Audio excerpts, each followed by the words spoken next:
చదవడమే మీ లక్ష్యమా? MBBS సీట్ల guidance కోసం తప్పక విచ్చేయండి మెగా ఎడ్యుకేషన్ మేళా. ఆంధ్రప్రదేశ్ ముఖ్యమంత్రి నారా చంద్రబాబు నాయుడు గుడివాడలో ఆటో డ్రైవర్ కి ఇచ్చిన హామీని అమలు చేశారు. గురువారం గుడివాడ రామబ్రహ్మం పార్కులోని అన్న క్యాంటీన్ను ముఖ్యమంత్రి చంద్రబాబు ప్రారంభించిన విషయం మనకు తెలిసిందే. అనంతరం ఏర్పాటు చేసిన సభలో కృష్ణా జిల్లా గుడివాడ మండలం వలివర్తిపాడుకు చెందిన ఆటో డ్రైవర్ రేమల్లి రజనీకాంత్ తో మాట్లాడారు. ఆటో నడుపుతూ తన ఇద్దరు పిల్లలను ఉన్నత విద్య చదివిస్తున్నారని ఆయన సీఎంకు వివరించారు. రజనీకాంత్ కుమారుడు రవితేజ తాను ఇంజనీరింగ్ పూర్తి చేసి ప్రైవేటు ఉద్యోగం చేస్తూ తన చెల్లి బీడీఎస్ చదువుకు చేదోడుగా నిలుస్తున్నానని చెప్పాడు. అయితే ఆడపిల్ల చదువు కష్టం కాకూడదని రజనీకాంత్ కు ఎలక్ట్రిక్ ఆటో సమకూరుస్తానని చంద్రబాబు హామీ ఇచ్చారు.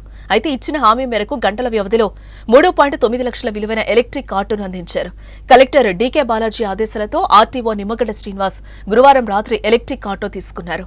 Gudivada municipal commissioner G Balasubrahmanyam, మాజీ ఎమ్మెల్యే రావి వెంకటేశ్వరరావు రజనీకాంత్ కు ఆటో తాళాలు అందజేశారు. ఇప్పుడు నువ్వు ఆటో కదమ్మా? అవును సార్. సొంత ఆటోనా? సొంత ఆటో సార్.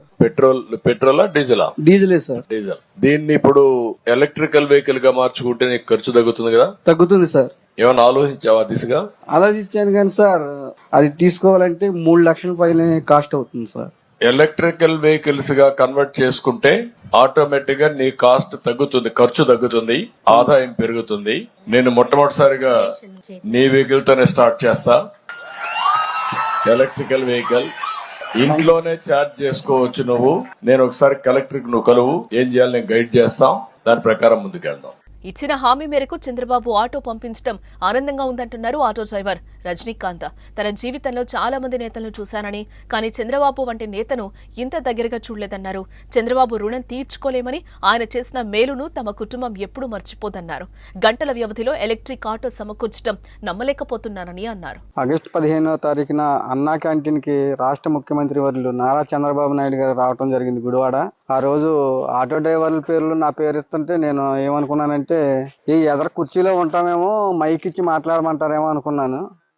అది కాకుండా ముఖ్యమంత్రి గారు పక్కన కూర్చొని చంద్రబాబు నాయుడు గారు పక్కన కూర్చోబెట్టుకొని మాట్లాడి నువ్వేం చేస్తావని అడిగారు. పెట్రోల్ ఆటో తోలుతున్నారా డీజిల్ ఆటో తోలుతున్నారని ముఖ్యమంత్రి గారు అడిగారండి. అడిగినప్పుడు నేను డీజిల్ ఆటో తోలుతున్నాను అన్నాను. ఖర్చు తగ్గే ఉపాయం ఏమైనా ఆలోచించావు అన్నారండి.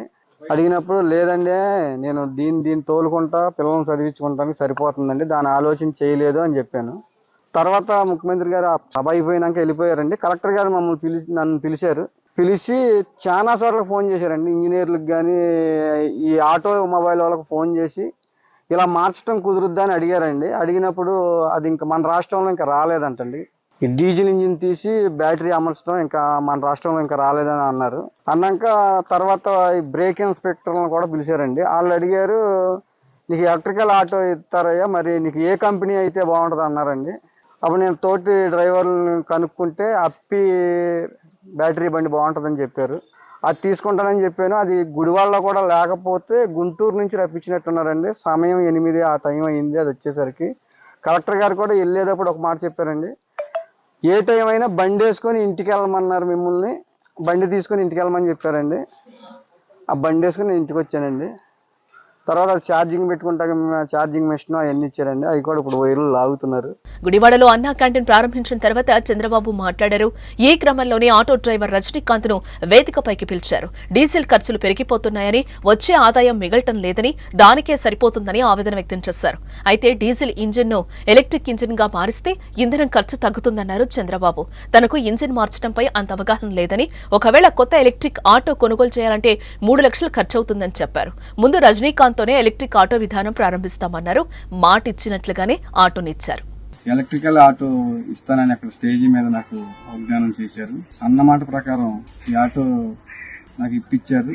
సీఎం గారికి ధన్యవాదాలు చెప్పుకుంటూ నేను ఎప్పటికీ సీఎం గారికి రుణపడి ఉంటానని, నా కుటుంబానికి ఎంతో ఆదాయం పెరుగుతుందని నేను నమ్ముతున్నాను. ఎందుకంటే డీజిల్ ఖర్చు ఉండదు కాబట్టి ఇంట్లోనే ఛార్జింగ్ పెట్టుకుని ఈ ఆటో తోలుకుంటే డబ్బులు ఆదా చేసుకోవచ్చు అన్నది మటుకి సీఎం గారు చెప్పింది అక్షరాల నిజమండి. సీఎం గారికి నేను రుణపడి ఉంటాను. సీఎం గారికి ధన్యవాదాలు.